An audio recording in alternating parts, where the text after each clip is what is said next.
In today's budget bestie, we've got another one of those scenarios with someone who has a pretty good income and manages to spend every single penny of it every single month, dips into savings, spends too much on takeaways, and pretty much fritters away their paycheck. And I can definitely identify as this, for sure. Hi guys, gals and non-binary pals, welcome to Budget with Ira. On this channel we talk about budgeting, paying down debt and saving up for the life that you truly deserve. If that sounds like something you'd like to watch, please consider subscribing to the channel because we do have a lot of fun over here, bestie. We really do. In today's video we're having a look at someone's budget in my series called Budget Bestie. In Budget Bestie, people anonymously submit their budgets to me and I take a look at them and see what I might do if I was in their situation. This is not financial advice. However, sometimes I can impart some wisdom and sometimes it's more about what people say in the comments, to be honest, because it's a wealth of insight in there, bestie, it truly is. So in today's video we've got someone with quite a good salary and they've managed to really spend far too much money. But there's some technicalities and some complications, but we'll go into that next. So bestie, should we get into it?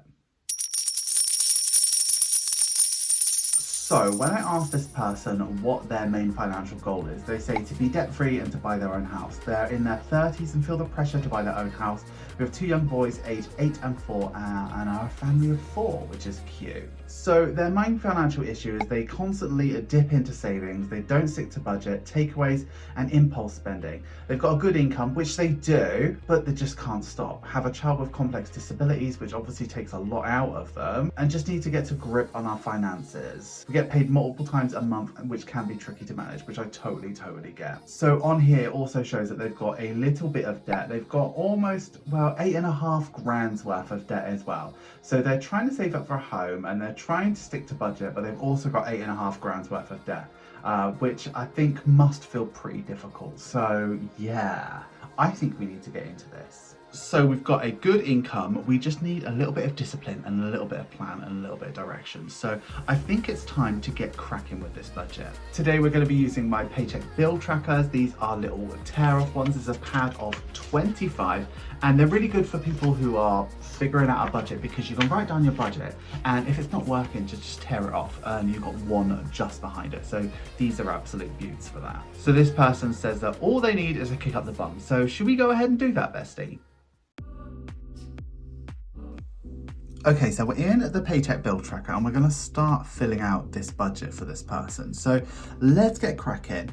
First of all, we are looking at that income, which is 4,300. Now they say they get this from multiple different sources. Let's have a look at their bills. So first of all, I'm just putting it in the order that they've listed everything. So first off is preschool clubs, which cost £101 a month, and then they've got car tax and insurance, which is £53 per month.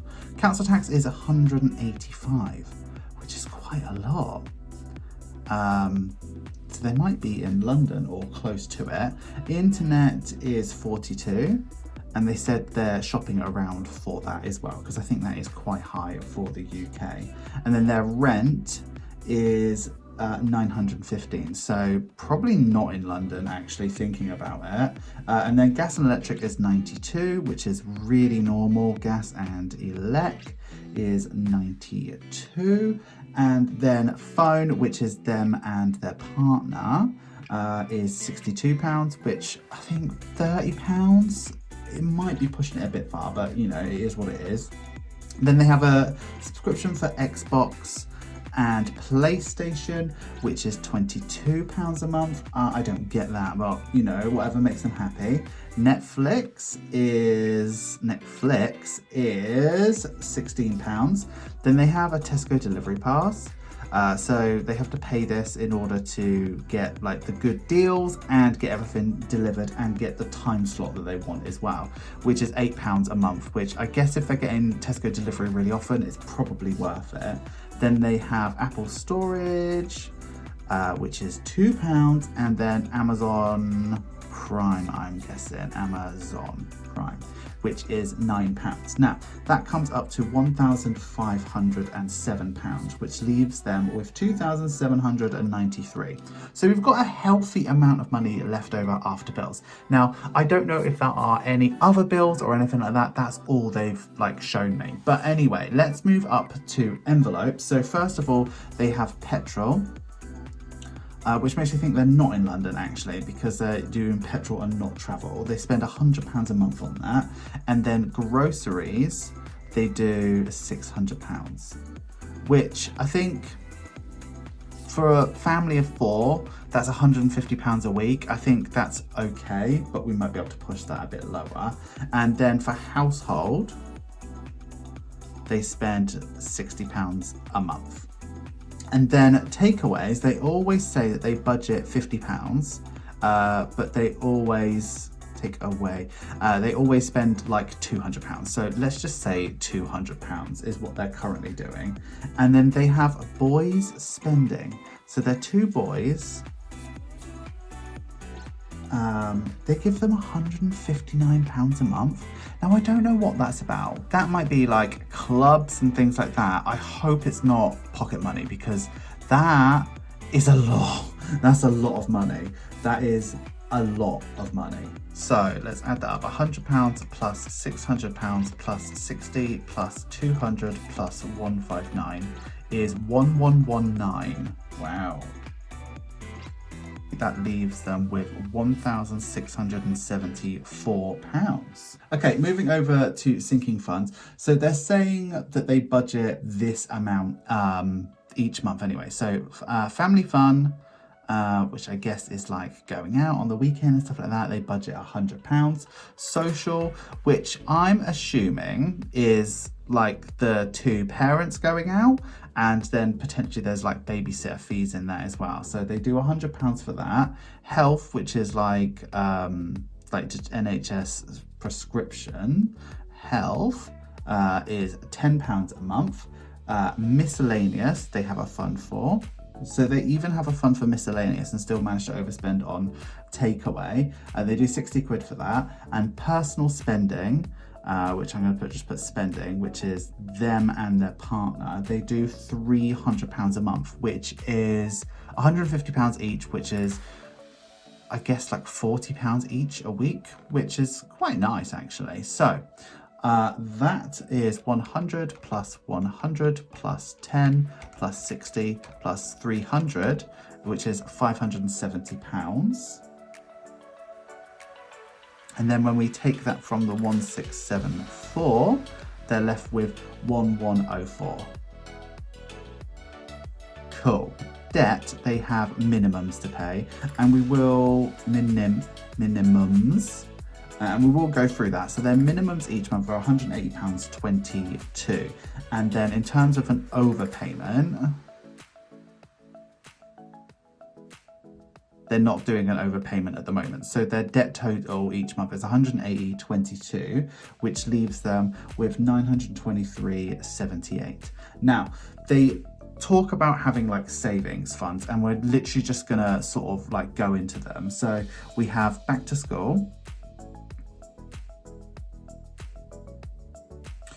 which I don't know how much they put into it. They say that they dip into it, so let's just put it at 0.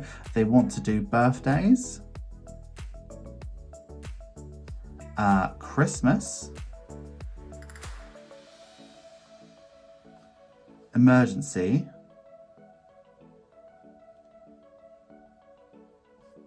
and house. So that's their current budget at the moment. So I don't really know where they're sort of missing up. I guess it's because they might be like putting money into these and then having to take out of them, because they're saying that like their emergency fund is not funded, their birthdays isn't funded, their Christmas isn't funded, house isn't funded. They've got a little bit for back to school, but I guess it's just going on like additional spending, impulse spending, because when you look at it, looks like they've got 923.78 spare each month, but I think where they're losing track of what money's coming in and what isn't coming in and stuff like that, they're just spending and they don't really know when the month starts or anything like that. So my sort of thing that I would probably do is to try and just collect the money into an account and then just release it once a month, just so that you know that you've got that to survive on. And then as the new ones come in, put it aside to release for next month. So that's what I would probably do. However, there are some things that I would probably like to change on this budget. So I'm going to grab my red pen and show you what I might do. So first of all, I'm going to not touch bills because I think, you know, they are what they are. I mean, you know, potentially you could lose the Xbox or PlayStation, like get rid of one of them. Potentially you could go to Tesco's rather than choosing your slot or anything like that, save £8, but we're talking about £30, and it's in terms of what their income can support them with, it's not going to change the world. So why lose that luxury when you don't have to, if that makes sense? So let's move over. So petrol, I'm going to treat all of these as one big box, right? So petrol I'd keep at 100. Groceries, I would challenge myself to take it down to 400, just so that you can meet your goals for now. So £100 a week for a family of 4 probably can work. I know it's not necessarily sustainable and you might have to do some little things, or where you earn a little bit extra or something like that, you might want to do a little bit into groceries, but I would challenge myself to try and aim for £100 a week, because I think that's achievable, especially if you ditch Tesco and go to Aldi or something like that. Household, I would keep at 60. Takeaway, you just need to resign yourself to the fact that you're not going to spend £50 a week on takeaway, but literally just give yourself 100. Don't do 200. Give yourself the freedom to get 1 or 2 takeaways, but like, you're not going to spend £50. That's not who you are. So let's just like not even try. Let's do £100, and that's directly taken away from groceries. So if you feel like groceries is a struggle, take away from takeaway to put into groceries. And then for boy spending, because I don't know the context, and because I don't know, I would say that that's all pocket money, and I'd just do £80, which is £10 per kid per week, which I still think is quite a lot, but I don't know the context of that. I might need to like jump back up. Family fun, I think, is like quite cute and quite important. So £100 for that makes sense. Social, I'd challenge yourself to make that 60. Health is health, it has to be that. Misc, I wouldn't even put misc in there, because misc is just basically a dumping bucket for a lot of people to just do whatever. So if it's like some people use it for like plasters and things like that that just pop up, that should come out of groceries, in my opinion. Toilet roll, stuff like that, like I wouldn't do that. I'd just get rid of it and work it within the budget. So whatever category makes sense to it, I would do that. But you know, it works for a lot of people. And then for spending, I would challenge myself again and do 240, which is £30 each per week. Yeah, so these two combined come up to 1,150, which is about a £500 saving. Yeah, which leaves you now with £1,643. Now minimums, obviously you're still going to do 180.22, but then I would definitely, considering your first objective is to be debt free, right, I would then do a overpayment of 819.78 per month, which means that your total to debt each month is £1,000. Then that leaves you with £643. Now, when it comes to your savings goals, you've said what you want them to be. So I would do £30 to back to school, £50 a month to birthdays, £80 a month to Christmas, £80 a month to emergency, and £400 a month to house. So you can still pay off debt and save up for your home at the same time, but you just need to be really, really rigid and strict with yourself and stick to these numbers. Like, don't give yourself the fluidity of misc and things like that. I don't really get this at the moment. So if it has to be 159, you're going to need to take it from somewhere. But if your goal really is to pay off debt and to get a house, for now, that needs to be where your money goes. So it gives you a rollover of £3, right? So I think the next thing we need to do is talk about what this debt freedom plan might look like if it were my money. Okay, so this budget bestie has 5 debts. So first one is to Aqua card, and then they have an Argos card debt. Then they have card one, no, capital one, and then they have Tesco, and then they have a credit card, yeah? Now, what they have done is they've included the interest rates for me, so I would kind of do it in the way that I would pay off the highest interest rate first, just in order to pay less. Now that technically isn't the Snowball method. I don't think it's the Avalanche either, but it would make sense to pay off the highest interest first so that you end up paying less, right? So for the Aqua card, what they actually owe is £1,610, and the interest rate is 37.9%, which is crazy. Their minimum amount on that is 55.32, yeah? So let me just fill in the rest and I'll be back with you.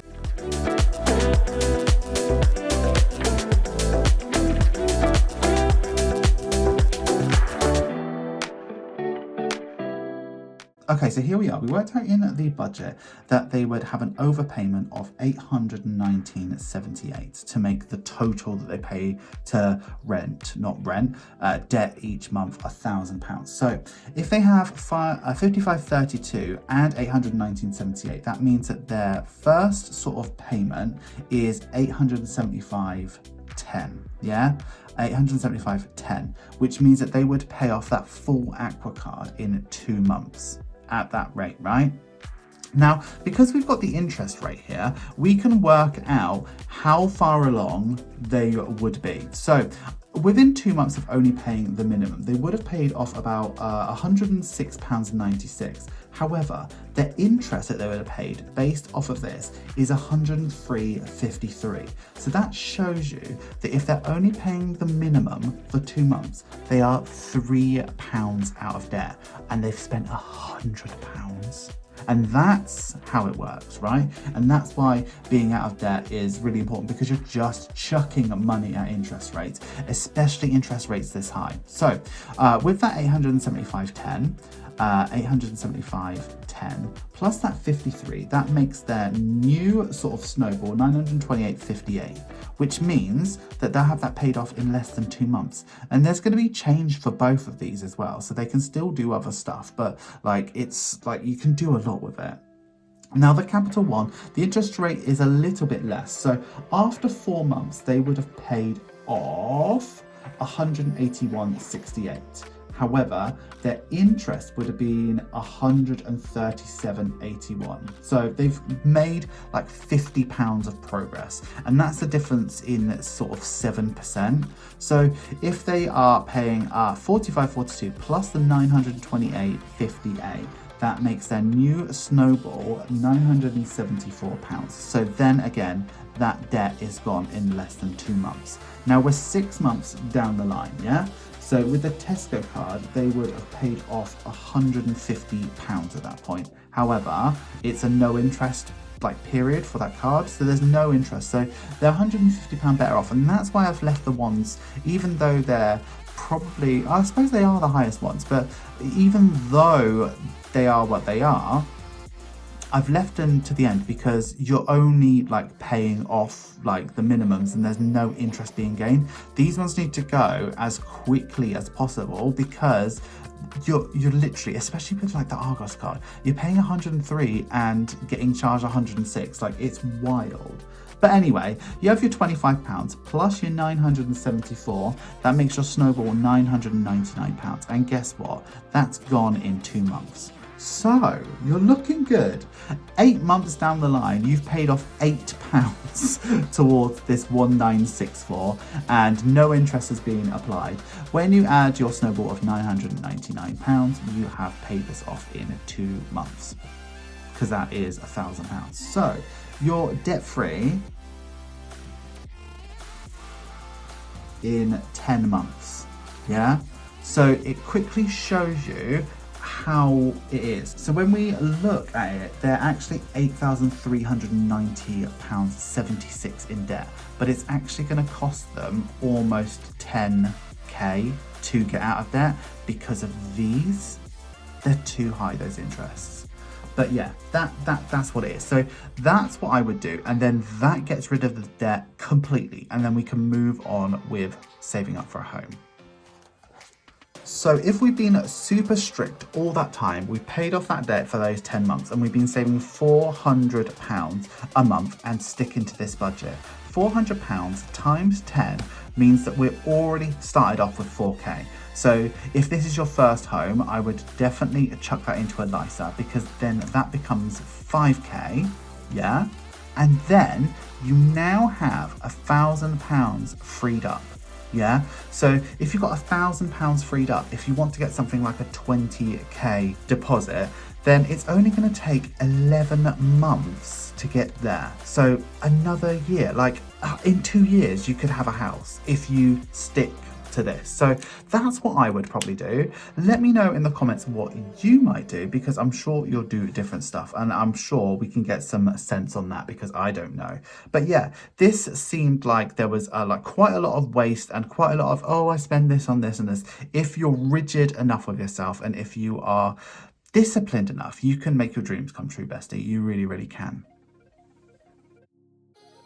Hi guys, gals and non-body. Thank you so much for getting through to the end of the video. You know I love it when you get through to the end of the video. Please give this video some love. Make sure you like, comment, share and subscribe. And if you are going to comment, please use this emoji. So what do you think of this scenario? I think they're in a very, very fortunate place. They've got plenty of income to make their dreams like happen. However, they need a little bit of discipline and they need to stick to a budget because otherwise it never will happen. It's only going to get worse if they carry on the way that they're going. They are in a perfect position to either make it so much worse or completely change their lives. So I hope they do something. I really, really do, because they're in a lot better position than most of us, bestie. They really are. That is the end of the video. Please let me know what you think about the budget and what you might do down in the comments down below. But as ever, a massive thank you to everybody who supports me, everybody who watches these videos, but especially the patrons and the channel members who support this channel that extra mile. If you would like to join them and support me over on Patreon, please take a look at the link in the description. You will not regret it, bestie. So we're done for another budget, bestie. Until the next one, I would like you to have a wonderful day, a wonderful week, and a wonderful budget. Always remember, don't trust Ira. And bestie, I'll see you in the next one. Thank you so much for watching. Bye-bye.